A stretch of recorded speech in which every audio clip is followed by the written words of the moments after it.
Good evening, everyone, and thank you for joining us for today's Express webinar on the Viz PE solution. This webinar is sponsored by PERT and supported by Viz AI. I want to thank the PERT Consortium for the honor of partnering on this webinar. My name is Stephanie Vasquez-Mostofi. I'm a Senior Product Marketing Manager here at Viz AI. And before we begin, I just have a few housekeeping notes. First of all, today's webinar is being recorded. If you have questions for our presenters, and I hope that you do, please submit them in the Q&A chat function at any point, and questions will be addressed at the end of the presentation. If you have any technical questions, you can chat with our tech support, Amit, and he'll do his best to resolve them. Now, I want to start off by introducing our speakers. Jamie Strauss serves as the Chief Clinical Officer at Viz AI, where she leads our clinical strategy across every vertical. Prior to joining Viz, Jamie was the Executive Director of Neurosciences at Piedmont Healthcare, an adjunct professor at Barry University, and the Assistant Vice President of Operations at Baptist Health, South Florida. Jamie is also a clinician. She holds an SCRN and MSN and has worked across cardiovascular, trauma, neuro, and burn ICU units. Dr. Iliadis is the Director of Peripheral Vascular Interventions, Associate Director of Cardiac Catheterization Labs at Cooper University, and Associate Professor of Medicine at Cooper Medical School. Dr. Iliadis completed his cardiology fellowship at Rush and advanced training in interventional cardiology at the University of Michigan. He is a founding board member and past president of the Hellenic Medical Society of Philadelphia. Dr. Ken Rosenfield is an interventional cardiologist at the Massachusetts General Hospital. He is the director of the PERT, which stands for Pulmonary Embolism Response Team program, which he founded with his colleagues. He also founded the National PERT Consortium, which, as you all know, is an organization dedicated to improving the management, outcomes, and awareness of pulmonary embolism. Dr. Rosenfield serves as the section head for vascular medicine and intervention at MGH. Thank you so much to our panelists for joining us. So there are three parts to our agenda tonight. First, I'll give a very quick overview of the Viz PE solution. Then Jamie Strauss will take us through the latest real-world evidence for Viz PE. And finally, we'll get to our physician's experience with Viz PE and the importance of accuracy. So we all understand the challenge. Detecting and coordinating the care of pulmonary embolism is taxing. This is especially true across large health systems with limited resources that really still rely on manual triage, as well as broken, often non-compliant communication channels. And some of the themes that we hear at Viz hear over and over again are that PEs are often missed or the diagnosis is delayed by several hours after presentation. And also, there's often a big standard deviation in how these patients are treated, and that teams are often left to make these treatment decisions with incomplete information. And these are really the reasons why we built Viz PE. Viz PE enables teams to establish urgency, develop treatment plans, and deliver efficient care to patients. And this is how we do it. We deploy artificial intelligence that is trained to recognize central and segmental clot, as well as measure right heart strain. If the algorithm finds a suspected PE, we automatically triage that patient to the relevant member or members of the PERT team. This optimizes your workflow to increase access to treatment. It accelerates your decision-making, and we, of course, encourage multi-specialty collaboration, which is the purpose of the PERT. These are a few examples of some of my favorite features, including this dynamic 3D mobile image viewer that you see on the left, real-time patient information in the center, and the one-click PERT activation button on the right. If you're interested in seeing a more involved demonstration of the Viz PE solution, please don't hesitate to reach out. And with that, I'm going to hand it over to Jamie Strauss. Thanks, Stephanie. Really excited to share for the first time this data recently submitted for abstract and will be being presented in April. But we really at Viz focus on making sure that our algorithms and the AI, one, performs in the real world with really high sensitivity, specificity, and PPV, but two, also makes an impact on the workflow. And one of the jobs that I have the pleasure of doing is working with the teams and the clinicians and physicians to design these studies and make sure that we're building them correctly so we really show the impact. You can go to the next slide. The study objective was very simple. Is really the purpose of the study was to evaluate the real world performance of the deep learning AI-based algorithm focused on PE. We wanted to look at, while we have an FDA validation study, how does it perform on a diverse data set in the real world? We know that PE has potentially life-threatening conditions, commonly missed in clinical practice. And we also know that when these patients aren't identified with AI, it's really challenging to move them through complex care systems. And if they're untreated, acute PE is associated with significant mortality, upwards of 30%. So the focus of the study was we took 1,206 retrospective collected chest CT images, and we wanted to run them through the VIS algorithm to really see how it performed and separated them out from VIS AI suspected positives versus negatives. And from there, we did the correlation to really identify which ones were true positives and true negatives through the ground truth. And that was done by 3 board certified radiologists looking at the scans. Go back. And here are the results. So we saw true positives of 183, false positives of 41%, which gives us a PPV of 80.4% and a 98.5 NPV. Which correlates to 92% sensitivity and 95.9% specificity. So this is really important. And really, we're going to talk, Dr. Rosenfeld's going to do some talking to show us what the impact is actually in the real world and why this data is so important. So clinical takeaways, what does this mean for you? For those of you that don't understand AI and how it does perform, the higher the PPV, the more appropriate the images and the alerts and findings are going to be. If you have a low PPV, you're likely to get over alerted, over called, over diagnosis based on the AI that comes out. So, this really has a positive impact on downstream effect on the early diagnosis, rapid patient triage, and timely innovation of life-saving treatment.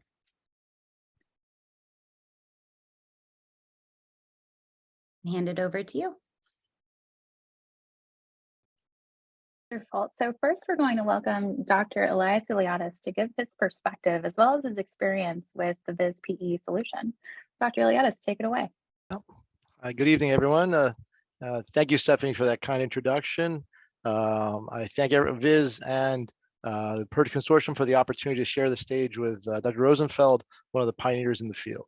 I'm Leo Iliadis. I'm an interventional cardiologist here at Cooper. I'm a member and leader of our PERT team here at Cooper with our interventional radiologists, pulmonary, critical care, and other subspecialties. Our experience is relatively new, but we've already had some dramatic changes and dramatic cases that I can represent how it worked for us. What we envisioned for VIS at Cooper was this classic spike and hub. We are a large tertiary care center that receives a lot of patients from community referring hospitals. And we're in the process of validating, implementing VIS at the hub site here at Cooper. And even through our own ER, I had a couple wonderful cases that illustrate the purpose of early detection, early treatment. So again, we're early on. We're migrating out into the community with the AI solution at our referral sites. That's happening over time. I actually talked about it at the prior podcast today. But my case in point was 2 cases when I was on call. Both received the VIS AI alert that there's a suspected pulmonary embolism. Both were positive, very positive actually. I called in my team at 5 a.m. to ask that the patient be seen to get the clinical story. Was able to evaluate him, recognize that this patient was in distress, and went from diagnosis at 5 a.m. To treatment at about 1 p.m. Was back in his room. I actually did not even go to the ICU. Ran right to a step down floor at about 1 o'clock, 1 to 2 o'clock after some observation time. Another case came in over the weekend, and we recognized that on a Sunday afternoon, we recognized that evening that this patient had all the characteristics of a submassive pulmonary embolism that would require treatment. RV was dilated, and we were able to take him early to the lab on that Monday morning. So again, I believe expediting care. So we envision it, rapid identification, the data that Jamie portrayed as their accuracy is, I believe, spot on. In my early experience, again, I go through the phone every day, and I concur and with almost all the diagnoses made by Viz. And it's exciting to be able to kind of drive the resources there to help my critical care colleagues manage these patients and kind of throughput for the hospital. So there's a lot of excitement here at Cooper with Viz AI. Leo, this is Kenny. Can you tell us a little bit about how that's different? You know, you just described two cases, and how would that have been what would have happened before you had Viz AI, the AI solution? Excellent. So great. Thanks. And I think you're absolutely right. So previously, the 5 a.m. case. So that I would not have heard about it. Come in, do our normal slate of cases. Between cases, I run off and do consults as needed. So that patient would have had, the call would have been made to the radiologist to ensure that there's a PE. That would have in turn activated our PERT. We have 2-level PERT. PERT when it's just the cardiology team, that's a PERT C. We have a PERT overall, which activates the surgeons and the critical care specialists. So that patient was in extremes. Would probably did activate the PERT C. So the fellow went and saw them, obtained an echocardiogram. They would have had a family between cases. So I think the delay for that particular patient would have been later, get some slot time in the afternoon, probably would have been later that day, would have sat admitted to the ICU, which takes time, would have transferred down to the cath lab, which takes time. So I think there would have been not a tremendous delay, but a substantial delay in his care, and ultimately would have gotten done that evening or even the next morning. So that's clearly it's facilitated early recognition, early diagnosis, and early activation of your team and you to expedite care, which ultimately that theoretically should result in improved outcomes. One would hope, which is of course the whole goal of the PERT consortium, is to try to improve outcomes in patients with pulmonary embolism. So what is the are you guys tracking those patient outcomes and how they differ with your partnership with Viz? Is Viz helping you, or give us a little bit of an impression about that, if you don't mind. Of course. Previously, we tracked outcomes. We tracked admission, procedural time, some of the aspects of admission, and by the time they reach through us, and the sort of the time in ICU, kind of the metrics you need to justify an ROI. We are going to start tracking with Viz. The institution of Viz was November 1st. So for us, or November 3rd, excuse me. So for us, we're tracking what is the throughput time for PEs that were identified via the Viz AI system. So we're length of stay is our biggest. Time from diagnosis to procedure is tracked currently. That was an amazing 4 to 6 hour diagnosis to procedure time in that particular instance, but it was so dramatic that we were able to really turn his case around quickly in a very short span of time that was a pivotal case for us. And really, I brought that case to administration to kind of show this is what we can probably do with this. Yeah. The other part of it we're trying to track is once the full implementation of the Spike and Hub would be those transfers. I also track those transfer times, how long before diagnosis there and transfer to us, trying to kind of emulate the STEMI model in some respects, even though that's a bad word. As interventional cardiologists, we don't say that word, but that door to balloon, that door to needle, door to aspiration, whatever your device is. So what I'm saying. It's because I think there is a time management issue with respect to pulmonary embolism. I think we all recognize that. So can you tell us a little bit about the customization that you guys, the process that you went through with Viz?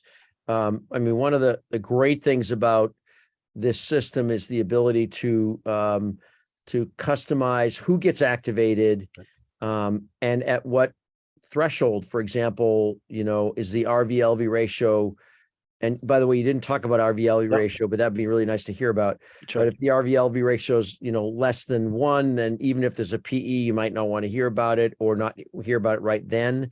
If it's RV-LV ratio greater than 1.5, you might want to hear really urgently.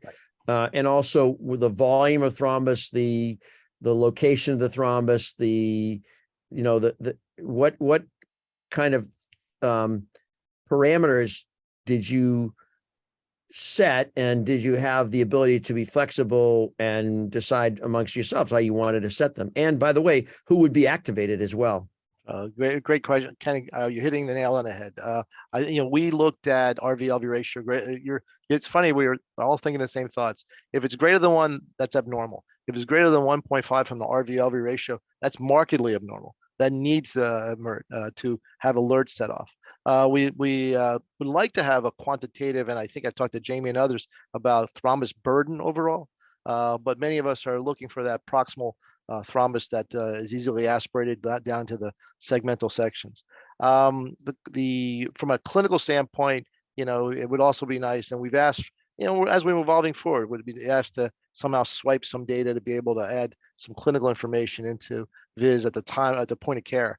So could they swipe from the CT scan, the age, date of birth, what the vitals are, perhaps things like that would help some decision making, especially if you're putting them into PESI scores, things like that. So maybe Jamie, I don't know if you can speak to that. I mean, I think all of us are looking for more automated downloading of data from whatever medical record system you have, Epic, Cerner, whatever. And I that's coming, but maybe you could talk a little bit about Viz's approach to that, because I know you guys have worked very hard at that and are getting, it's going to happen, but.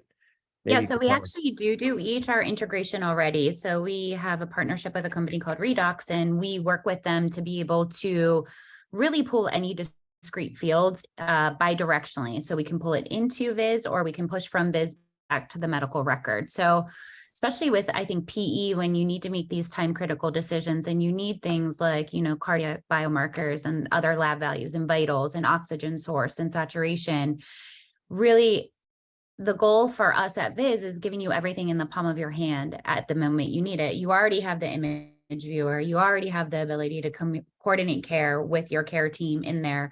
Now it's bringing that clinical information in. So, we have the capabilities to do that. I think one of the things that we find working with sites, and I think you both can probably speak to this better than me, is really getting the IT resources at the organization. So getting somebody assigned to be able to do that work with us. It's not a huge lift, especially for labs and stuff. It's always in the same place in the EHR. So if we can get the resources from the institution, we are able to customize those pullovers for you. Yeah. And then I think it's even beyond that, right? How do you then take the data and the imaging and send it to your registries and automate all of that from a people standpoint, knowing how resource constrained organizations are right now? I would also, Kenny asked, and just to finish out the question was, how would Viz help us? We are enormously helpful. They came on site, they sat down with all the players, all the team members, asked who should get the ability to activate. We're buying the Viz is supplying 2 iPads to have it in the ER to be able to activate both the 2-level PERT that we felt was appropriate for Cooper.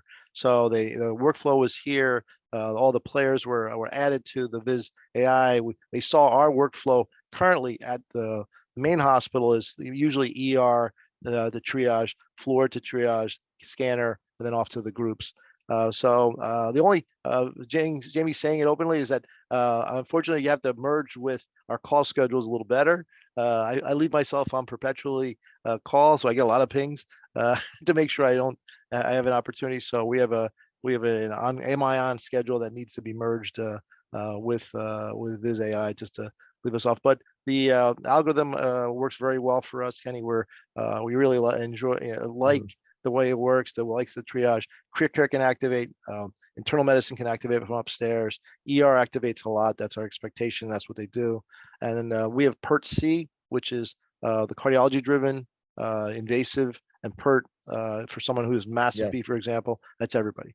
So you have a pretty complex PERT system. Most, I would think, have sort of a one group that gets activated, and but it's actually kind of cool that Viz has the capability of integrating with whatever system you have. Sure. And you just have to program with Viz folks, when you start, and I'm sure that can be flexible and change at any point in time. Right. The other thing that you mentioned is the hub and spoke opportunity, and I have to say, so first of all, I have not yet had experience with Viz except with our stroke team, and we could talk a little bit about that. But I'm very keen on getting the solution here, Viz PE here, and as well as Viz dissection and Viz aneurysm that my vascular surgical chief is interested in. But I'm really keen about getting this here because of the hub and spoke issue. We have a lot of referring hospitals that send us patients, and it's really challenging to get the images, number one, to converse in a HIPAA protected environment, which, Jamie, I understand that it's perfectly HIPAA protected. Is that correct? That is correct. We have the highest level of SOC 2 security clearances to be able to have all the HIPAA protection in there. Yes. And the company that you mentioned that does the data acquisition or pulls data from the medical record, that also is done in a HIPAA compliant environment, which is really, really cool. And I think enables us to communicate with our colleagues. Even if they're not in our network, they could be brought in to transfer patients and so on. There's a whole effort going on that our PERT colleagues can tell you about with transfer PE and trying to identify what's the best way to transfer patients and how do you transfer patients. And I think that AI and the integrated part of AI, the programming after AI, after the machine learning, which is where it starts, but then going from machine learning to the apps, I think that's definitely going to be the solution to make transfer PE much more safe and efficient. Agree. Kenny, I think if you have a stroke network, then piggybacking Viz PE, Viz or AD, as they call it, is a natural extension. That's how our administrators felt about it. That's how we're positioning it for the referring hospitals. And we have 5 large referring hospitals around us, and they all currently send their stroke cases to us. So that second extension is not unfamiliar. It also becomes, for you as an expert in the PE management, an opportunity to interact with them, with the referring docs. They love that. They love the fact that they can call, send us an image, and see, hey, what would you guys do with this? So I'm just going to make a couple of comments. There are a couple of questions, and one of the questions is about, who's on you, what members of your team are on your Viz platform. You sort of described that. You can, you can adjust. You've said, Leo, that you can adjust that any way, shape, or form that you want. Correct. You have the power, and it's just like PERT. You've seen one PERT. You've seen one PERT. There's a zillion other models of PERT. And that's okay, as long as there's some kind of multidisciplinary coordinated effort to deal with PE.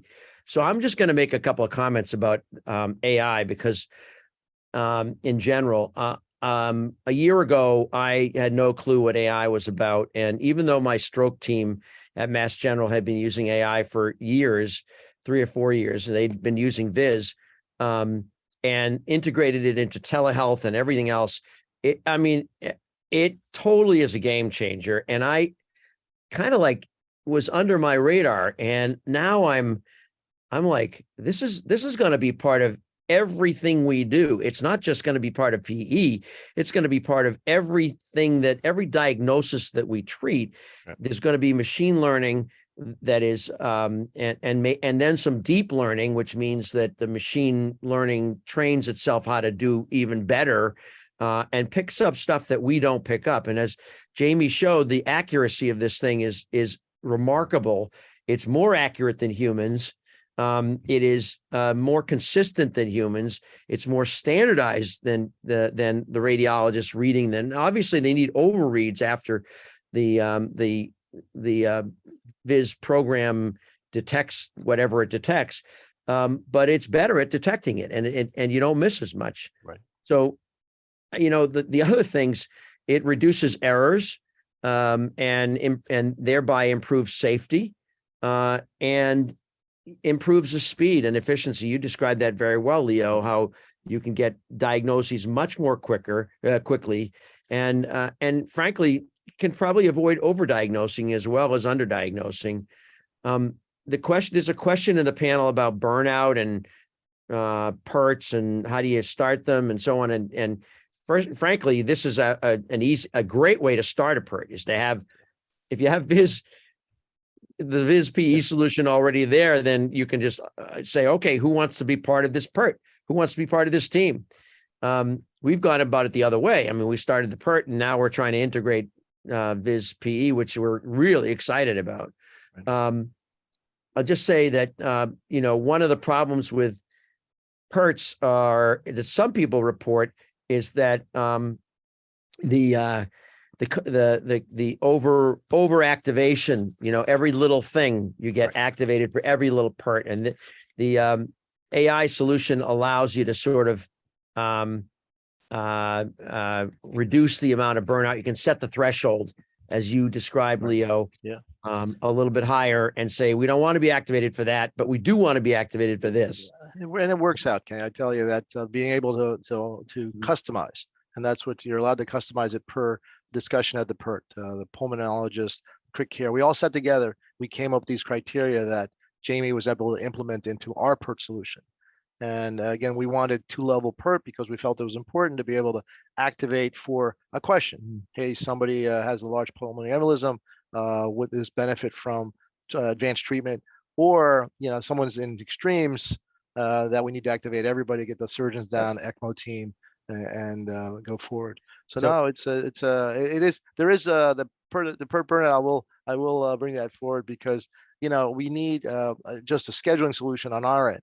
That we activate ourselves on the Viz, but by putting those criteria, by putting you want a large RV-LV ratio greater than blank per your discussions with your team, then you get less notifications. So, Leo, was it easy to implement this thing? Very, very. They're on site. It's an app. I think we implemented throughout the team, pulmonary quick care, internal medicine, pharmacy, IR. Surgery.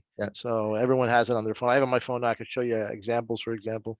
So who was involved in making the decision to bring it? Who did you have to go to get the budgeting and so on and so forth? Actually, I brought a close friend of yours and mine, Dr. Joven, who's our neurointerventionalist, who is an advocate for this. I brought them to my direct cardiovascular administrator, said, this is an opportunity to emulate their model of the spike and hub. And the minute I did that, they recognized the value. And then the ancillary value of throughput, patient throughput, better patient care, I believe, ultimately, improves modeling of PE like an advanced service line, like a STEMI service line. They recognize the value of each and every one of those, and we were able to bring it forward. So there's a question about standard of care. So Jamie, do you think this will become standard of care AI in general, and then for PE? You guys tell me. You guys are paving the way on the guidelines, so Well, what do you think, Leo? I'm telling you, yes, I do. Yes, I do. I think don't you think, Kenny? I mean, EMR was something that they dragged us kicking and screaming into. Deep learning is something they're dragging medicine, keeping and screaming because we're creatures of habit. And now I'm a strong advocate of AI for PE for all of medicine. I think deep learning is here to stay, and it's part of what we do. So much like PERTs are sort of standard of care, in my opinion, a multidisciplinary team-based approach to complex problems like pulmonary embolism, which does require the input of many, or at least patients benefit from the input. Much like that is becoming standard of care, I believe. It doesn't have to look like the same at every institution, like I said before. But I think AI, to me, in my mind, this is where I've come around. It's what I've said a year ago. Didn't even know what it was. Now I realize that this is going to be everywhere. Everything we do is going to include AI. And yes, absolutely, it'll become standard of care. And I'll just say that the PERT Consortium is creating this model of centers of excellence, which will be rolling out over the next year. And not only will you be expected to have a PERT and identify who's a member of your PERT, but also contribute data to the national database, look at your own quality outcomes.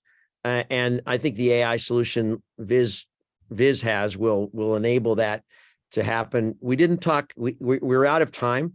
We didn't get a chance to talk about the recruiting function for clinical trials. I mean, Viz has a really cool application where you can actually, the patients that are screened in the artificial intelligence environment are automatically sort of identified as a candidate for a clinical trial, eligible or not eligible. And that's a cool application too. We're out of time, so I'm going to turn it back to Stephanie, but thank you for the opportunity. This is pretty cool. Yeah, thank you, Ken. Thank you, Ken. Thank you, Jamie. Thank you.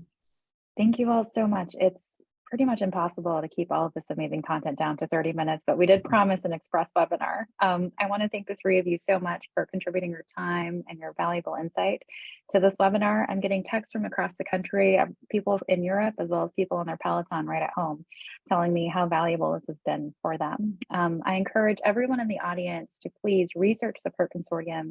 If you're not already a member, please join. It's absolutely free, and they have a fantastic programming and events. And with that, I'd like to close. Thank you all so much for spending your evening with Viz AI.